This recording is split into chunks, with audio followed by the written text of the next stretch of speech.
In this video, we'll be summarizing rainfall data. Data from Ghana from the R-Instat library will be used here. These data are daily. We've explained earlier that the analysis is usually a two-stage process. The first stage is a summary. Here we examine this summary stage in more detail for rainfall data. In R-Instat, the dialogues are in the Climatic Prepare menu. We distinguish between standard and tailored summaries. Climdex provides a standardized set of 27 climatic indices, recommended by an expert team from the WMO. There's a website here. From here, you can explore, download, and analyze indices of observed and modeled climate extremes. 11 are precipitation indices, and some are examined here. These indices help to explain patterns in temperature and rainfall extremes. By patterns, we mean how they change in time and from place to place. There is also a useful explanation and definition of each index. This website uses an R package called Climadex-PCIC, which is also included in R-Instat. The main dialog should fill automatically, so press the Indices button. You will come to this screen. Select the Precipitation tab and choose the 4 indices numbers 19, 20, 22 and 27 as shown, and change the threshold to 0.85 to allow for possible rounding. Then press Return and OK. Well, that wasn't too hard. It's produced a new summary data frame at the annual level. There are 146 rows of data reflecting the 73 years at each of the 2 stations. There are 6 variables.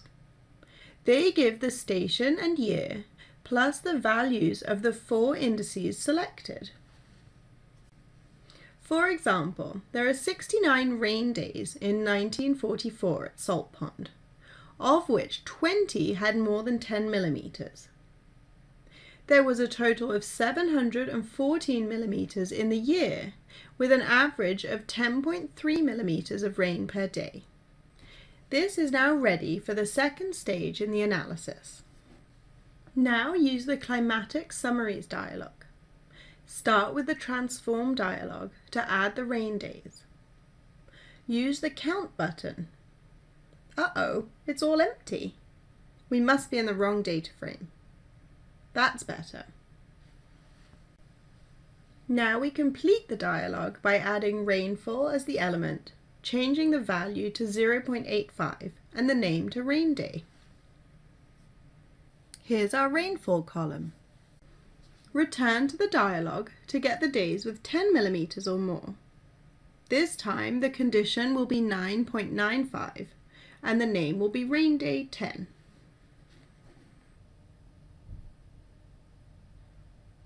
These new variables show the rainy or dry days, as shown here. Now we use the Climatic Summaries dialog with our new variables. Add rain day 10, and then rainfall.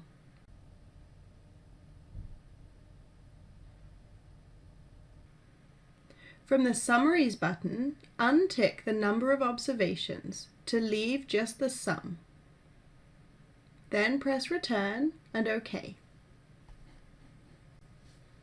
This has added 3 new variables to the summary data frame, so there are now 9. Thankfully, they seem the same.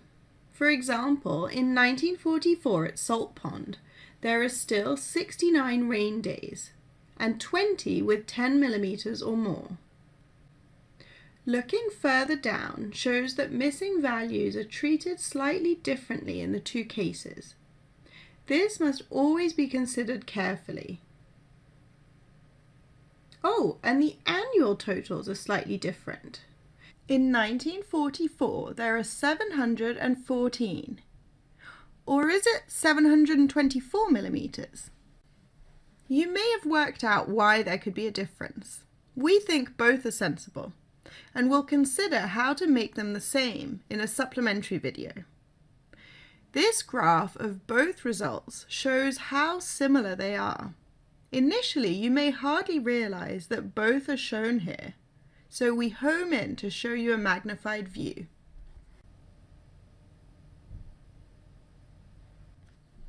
Sometimes the summaries are needed for just part of the year. For example, the seasonal forecast often considers a 3-month period. Use the Day Range button and choose April to June. There are still just 9 variables. These 3-month totals have overwritten the annual variables we had before. That's not a problem this time because we had those values twice over. At Salt Pond, which is bimodal, sometimes half or more of the annual rainfall and rain days is in this 3-month period. It is more like a third at Tamale, which has a unimodal rainfall pattern. It would be good to compare with the next 3 months. Change the names of the 3 variables so they're not replaced. Let's start with Sum Rain Day 10. Right-click, rename, and we'll call it AJ Rain Day 10. We accept and do the same for the other 2 variables. Return to the summary dialog. Use the Dates button to change the range to July to September.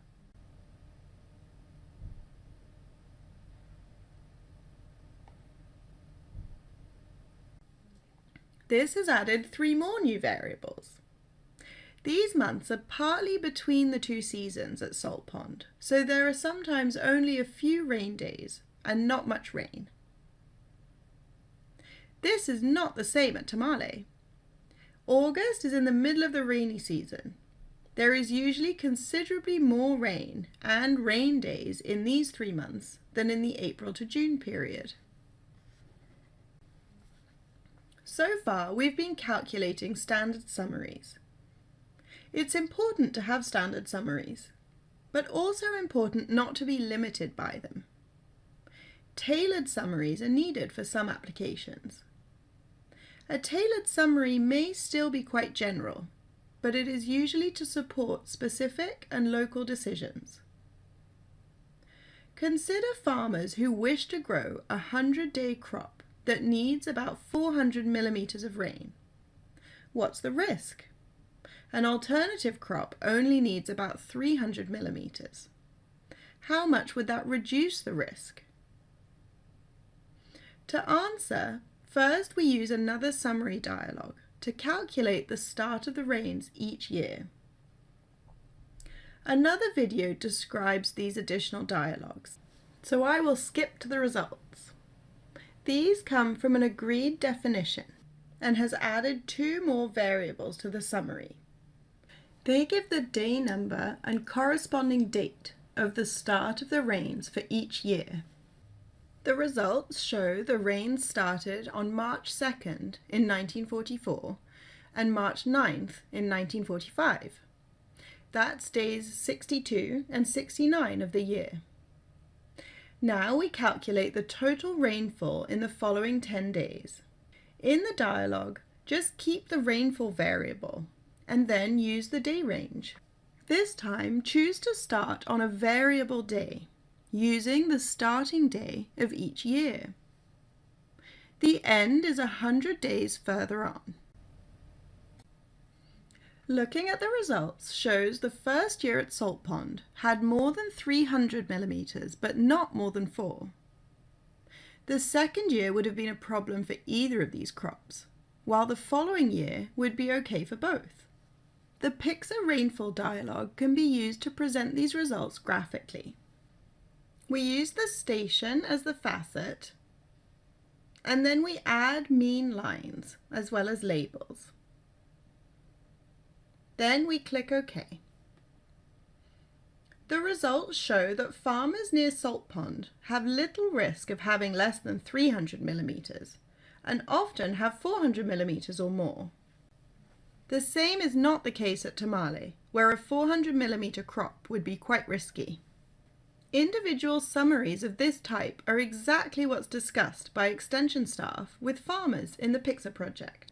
We included a small puzzle in this video to explain why the two summaries were slightly different. This will be considered in the supplementary video. The next main video is on summaries for temperature data. Thank you for watching.